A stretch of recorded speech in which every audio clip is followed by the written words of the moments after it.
6 centuries ago, Marco Polo himself set out from here on his journey towards the court of the Great Khan. So, what other departure point could we choose for the Marco Polo expedition? Nearly 20,000 kilometers from Venice to Peking that will take us through 8 countries, 2 wars, 2 revolutions, and 9 religions. And it will be religion that holds the key to so much diversity in ways of dressing, building houses, eating, drinking, sleeping, working, and simply handling life. 20,000 kilometers worth of pictures and emotions.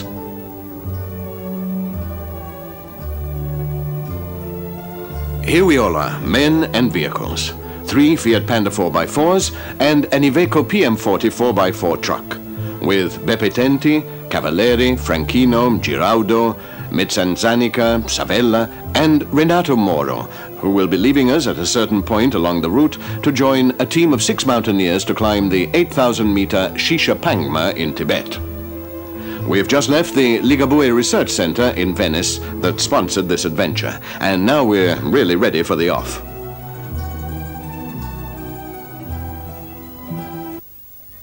These are the last forests we'll be seeing. The landscape is still familiar, and we're in Yugoslavia on our way south to Greece. And here's another theme we'll be running into again and again: the animal that shares man's labor and his destiny. Here it's the horse.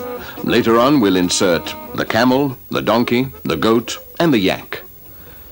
And this is about the last we'll see of the sun-tinged colors of Greece that are so typically Mediterranean.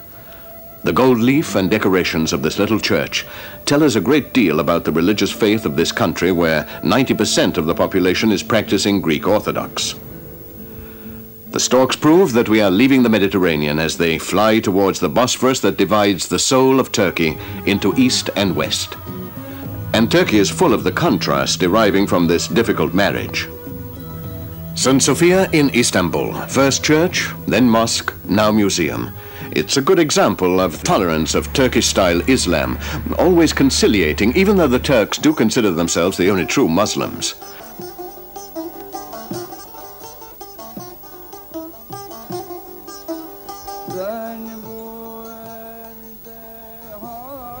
According to an old legend, enemy soldiers turned to stone by Allah sleep in those peaks. The truth is that underground rivers, wind and rain have carved the tufa rock into fantastic shapes and have been doing so for millennia. We are in Cappadocia, and this lunar landscape holds the caves of ancient anchorites, the hundreds of churches carved out of the rock, and troglodyte houses that are still lived in.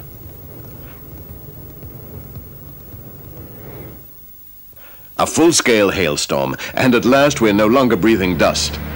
We've now come to the Ararat area. Here, along the banks of Lake Van, we find the villages of the Kurds, an ethnic minority with a great past of independence and struggles to preserve it. We'll be coming across the Kurds again on the other side of the Iranian border.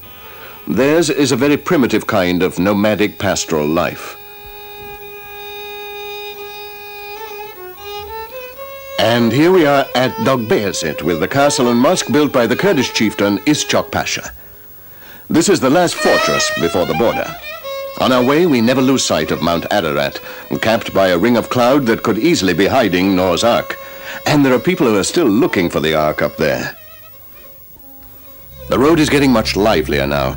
Like us, these trucks and tractors loaded down with cement and nails and building materials, flour and tires are on their way to Iran. When we get to Badzagan, we're faced with a queue that's at least 15 kilometers long. There must be over 5,000 trucks stuck here outside the Turkish customs. So, what do? We play it Italian style. In the night, while the other drivers sleep the sleep of the exhausted, we nip to the head of the queue, and in the morning we're the first through the customs barrier. You may not have realized it, but we've already done over 6,000 kilometers. And now we're coming to the toughest part of the trip. Certainly the most dramatic. What awaits us is the reality of a country at war. The outskirts of Tehran present a long line of apartment blocks, all modern, all the same, everything clean and tidy, no rubbish in the streets, no smelly canals. We're followed by the military escort that picked us up at the Turkish border. Iran of the year 2000 and Iran of the Middle Ages.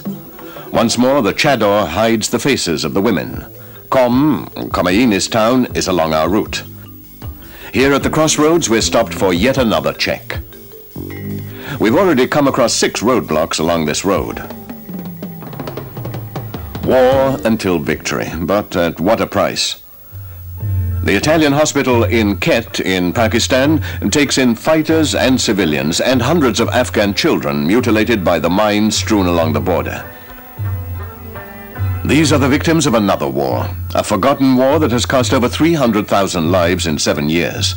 Not to mention 4.5 million refugees, poverty and hunger all over Afghanistan. Pakistan is full of Afghan mujahideen who have now settled in these camps around the towns. It's an army of refugees that is destined to increase.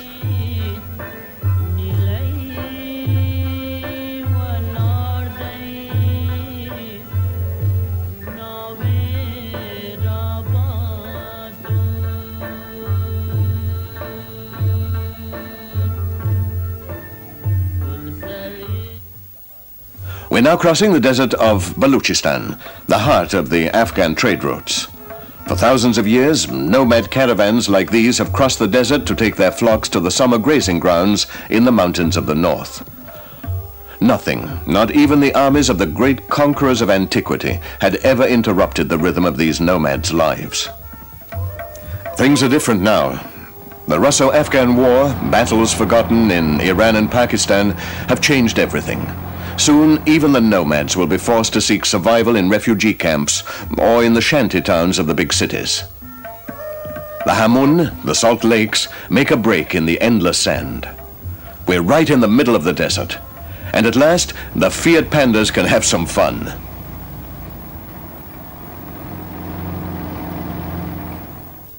There's also an oasis or two to break the desert monotony. Scenes of life, children, and animals appear around the miracle of a well.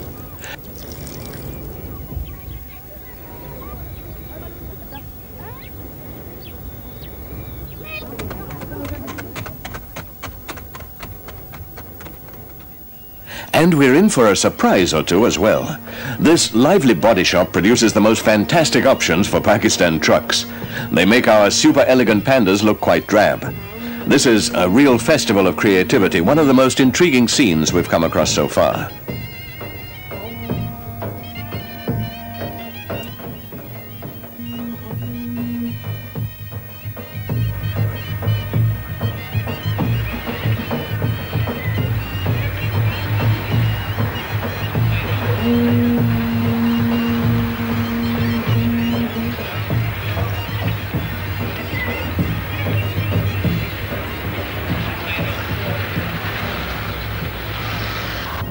The bridge over the Indus takes us into one of the greenest valleys in Asia.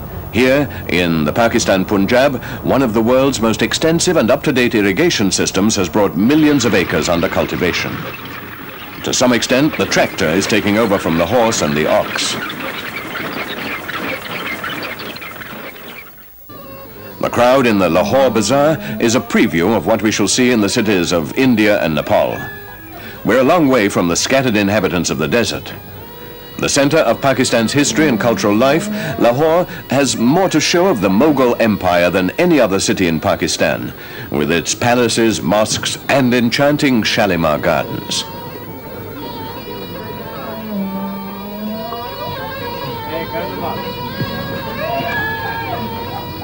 However, its real appeal lies in the maze of alleys, shops, and market stalls clustered around the Kadzir Khan Mosque.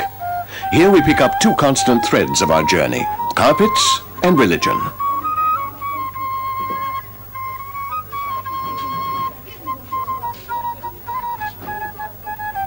This is the land of the Sikhs, and Lahore is near the Indian border. Here the Quran mans the barricades against the powerful religious force of Hinduism and Buddhism. Before we leave for Delhi, we have to wait for the military escort that will take us through Amritsar by night. Delhi is still sleeping as we arrive, but it won't be long before the streets wake up and start to fill with people. However many times I've been to India before, I would never claim to know it. India is bigger than the world, says a local proverb. And after China, it's certainly the most populous country with its 684 million people and a population density of 500 people per square kilometer in states like Kerala and Bengal. A complex history, innumerable ethnic groups, 225 different languages, plus an unknown number of dialects, a society stratified into castes and subcastes, a babel of gods and divinities sheltering under the same Hindu umbrella.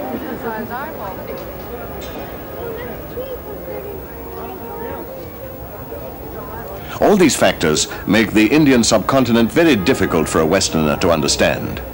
Perhaps the only way to approach India is in a religious spirit. Here we are in the complex universe of Hinduism, where resignation and contemplation bring man close to divinity, enabling him to accept life even if it offers nothing but a little to eat every day.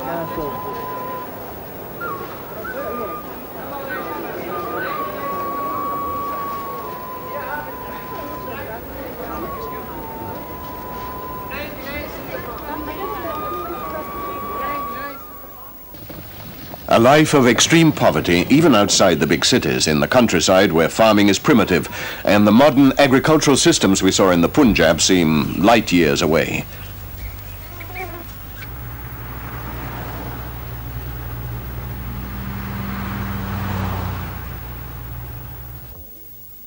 Cars have their rights too, and clearly the low-octane Indian petrol has given a boost to our Fiat Pandas.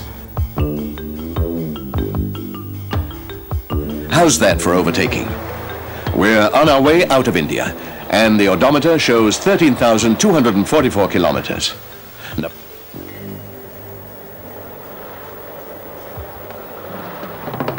Nepal welcomes us with postcard views. A receding chain of hills like a rosary of gentle green beads. And behind them, the icy peaks of the Himalayas, home of the gods. We're camping on the sports ground outside Pokhara. The youthful audience is a constant feature of this trip. Pokhara is Nepal's second city after the capital, Kathmandu. It's a lively market town and the departure point for the caravans laden with merchandise that cross the path of the pilgrims going north. The town lies just over 900 meters above sea level on the banks of Lake Fuakal, whose waters reflect the image of the world's most beautiful mountain, Annapurna.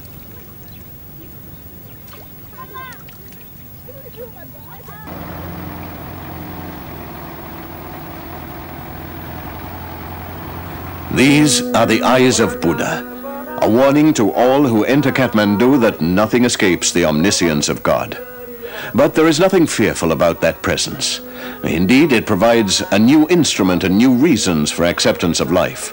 In Nepal, Hinduism and Buddhism live together in peace, and the stupas of the Buddha stand next to Hindu temples dedicated to Shiva, Brahma, and Vishnu.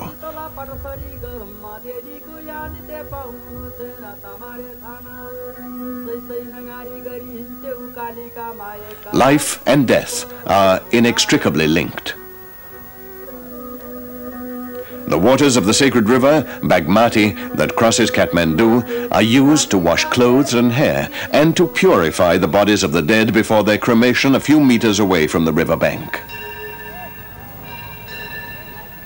Water links life to death, and death is only a short journey that takes us closer to purity and beatitude. This is a kind of religion we find hard to understand. Here people pray not to ask favors, but to give thanks for what they have.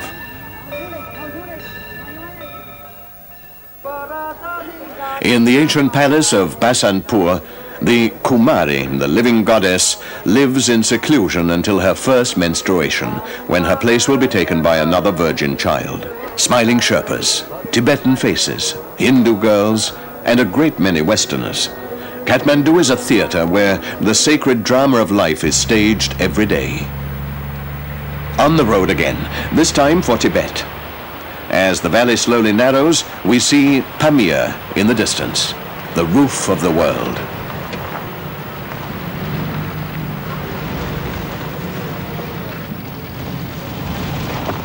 This is the Bridge of Friendship, and ours will be the first cars with a Western number plate to drive over it into the land of snows.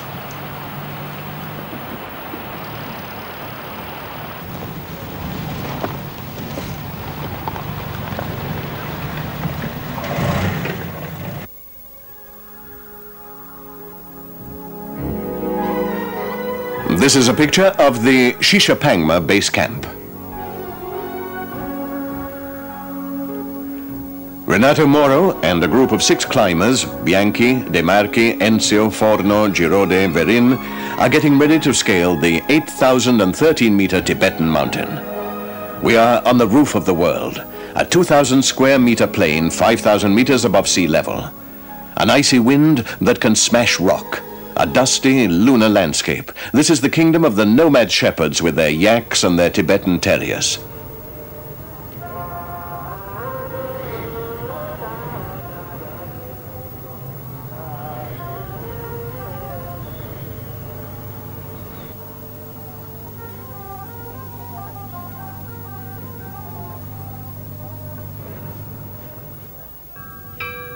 Shigatse is the first town we come to, and to get here we cross 3 passes, one of them at 5,230 meters. The Tashilhunpo monastery on the slopes of Mount Nizir is the symbol of the city and the home of the Panchat Lama, the highest Buddhist authority left in the country.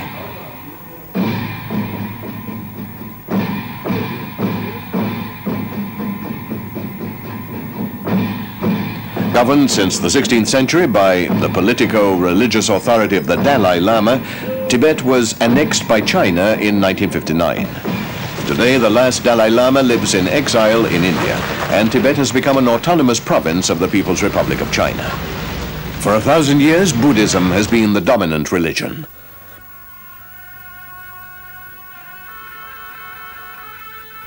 Protectively embraced by ancient walls at the center of a fertile plain, here is Gyantse, the Kumbum, the temple of 1,000 images that housed over 1,000 monks until 30 years ago. It is one of the most famous monasteries in Tibet.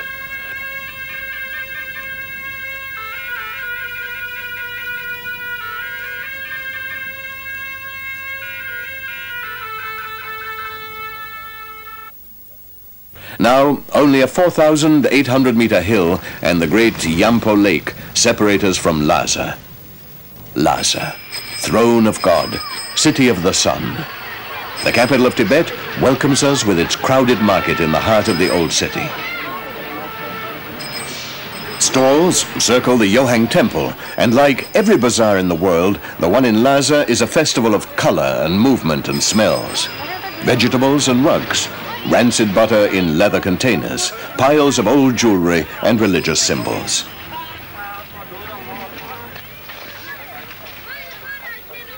This is the typical Buddhist prayer wheel of the Tibetans in its traditional and modern version.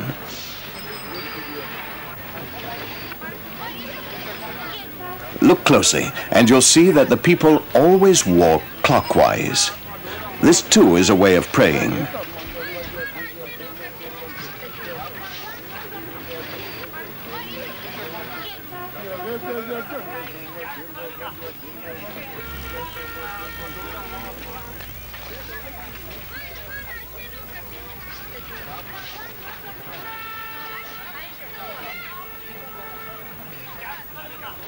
The Yohang Temple is the most venerated and sacred. The true cathedral of Tibetan Buddhism stands in the center of Old Lhasa and houses the statues of the Sahyamuni Buddha, one of the most venerated images in Tibet.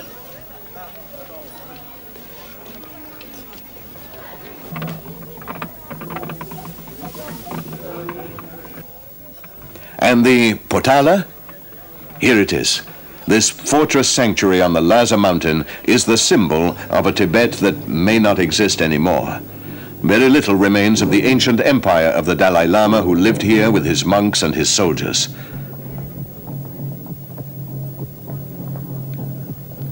It was only after the exile of its last abbot that the Potala became a temple for the crowds of pilgrims and believers who climb these steps with their votive lamps filled with rancid butter. Another day over, and we're leaving Lhasa, but not Tibet.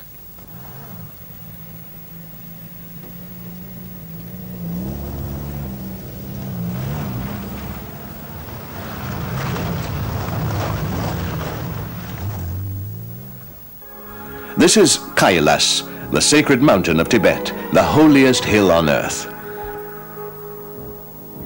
And these are the lakes of Manasarova, Turquoise waters 4,600 meters above sea level. It is here that the sacred rivers, the Indus, the Ganges, and the Brahmaputra rise. We're talking about the secret heart of Tibet that only opened to the West a few months ago. Every year, thousands of Indian and Nepalese pilgrims come here in search of purification. This they obtain by circling Kailas 3 times below the gods of Hinduism and Buddhism that live together in peace on the hilltop. Clinging to the rocky walls of the upland plain, Tibetan monasteries like Sera here look like real little towns. Once there were over 13,000 of them, housing thousands of monks. But since the Chinese invasion, only 10 are left.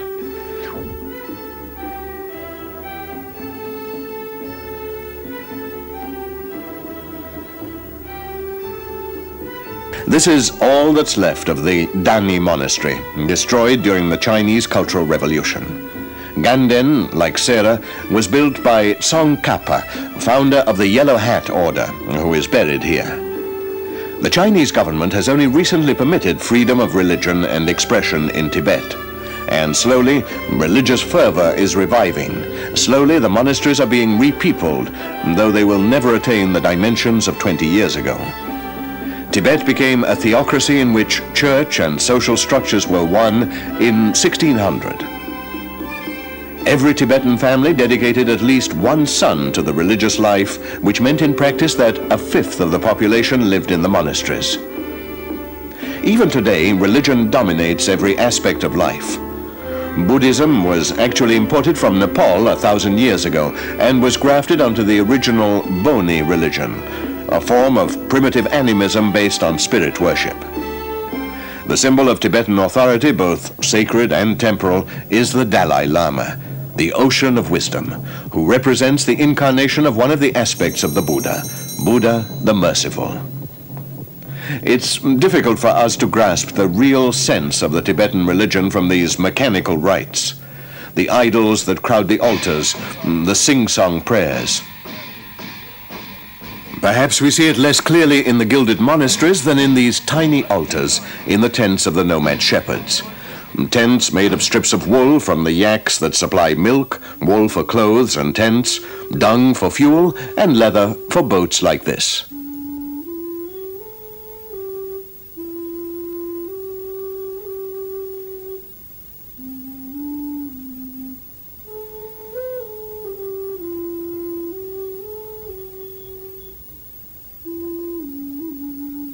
Thuling and Zapalan suddenly appear before us and are hard to distinguish from the rocks they cling to. Thuling used to be one of the most important monasteries in western Tibet, and Zapalan, now in ruins, was celebrated too. However, the big surprise comes now as we enter Durang, an ancient Tibetan trading post on the Nepalese border. We really feel as if we're back to the time of Marco Polo, as a long line of goats file into the marketplace laden with bags of salt from the salt lakes. The goats are sheared before they depart, laden with rice, wheat, and rye, meeting other lines of goats and yaks. Here, money is totally unknown, and salt is a means of exchange more precious than gold. Wool and salt from Tibet, rice, wheat, and fruit from Nepal, silk from India. Half Asia is here, and we feel like true sons of Marco Polo, actors of a role that now feels realer than ever before. This is quite another Tibet, the Tibet of the pastoral nomads that form the biggest section of the country's 10 million inhabitants.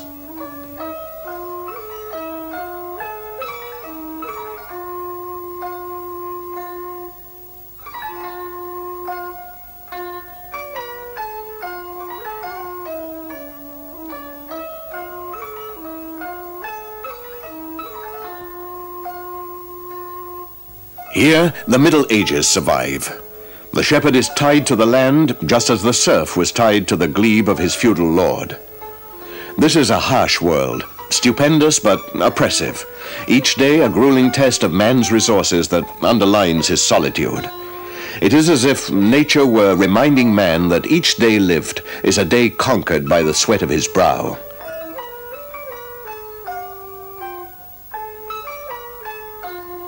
Tibet is mysterious and secret, and we leave it with great regret.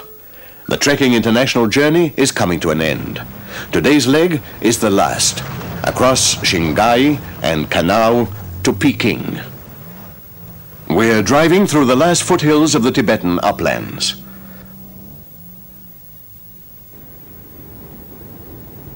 The little flags and the snow warn us that we're approaching the Tangula, the pass over 500 meters above sea level through which we reach Qinghai. We've done 14,000 kilometers so far, with another 6,000 to go. Qinghai is the biggest but also the least populated of the Chinese regions, with only 3 inhabitants per square kilometer. On the steppe, we still find Tibetan shepherds, while the valley is inhabited by the Han, who till the soil, while other minorities in Kazakhi, Mongols, Salars and Tuin raise horses, goats and yaks. In this area, we find 2 more of the Buddhist holy places, Chen, the mountain inhabited by gods and demons, and Lake Kokana. We're driving towards an important encounter. We're on our way to meet the Goloks. These days, the Goloks are peaceful, tent-dwelling breeders of yaks and sheep. Once, however, they were much feared raiders of caravans and brigands. They descend, apparently, from the soldiers conscripted by the Chinese Empire as a bulwark against Tibetan expansion in the 7th century. Looking at this Golok lady with her child, it's hard to believe that only a century ago, the explorer Joseph Roth described the Goloks as arrogant, coarse and unpredictable, and wrote, "On their broad, savage faces, the battle for life has left its mark, but never a smile." This meeting with a Kazakh caravan takes us back to the world of Islam.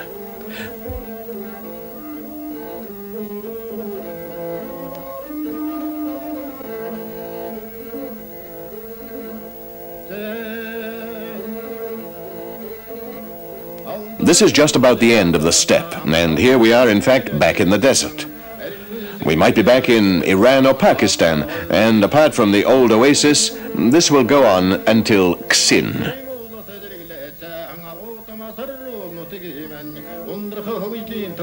Another Kazakh caravan, an interminable column that roams from one village to another, its belongings loaded onto carts and mules. This too is a story of semi-nomadism in the constant search for better living conditions. It's the way of life for China's ethnic minorities, 60 million people who represent 6% of the total population.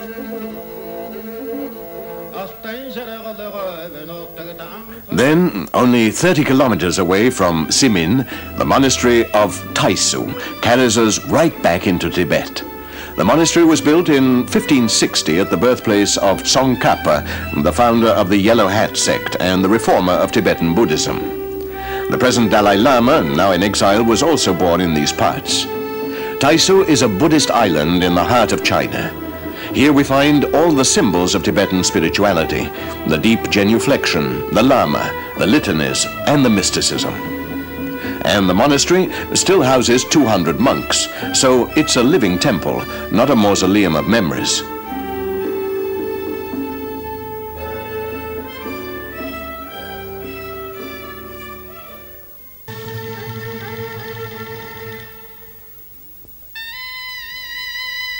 Scenes like this remind us that from the days of the Celestial Empire to the time of Deng Xiaoping's People's Republic, China has always been a predominantly agricultural country, one that now adopts modern tools and technologies.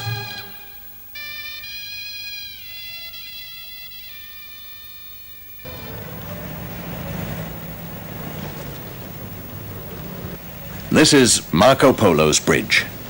Our illustrious predecessor crossed it in 1275 on his way to Kambalug, the city of the Great Khan, now called Peking. With over 1 billion inhabitants, 21 provinces, 5 autonomous regions, 5,500 kilometers from north to south, and almost as many from east to west, China is a vast patchwork of natural landscapes, histories, religions, and races.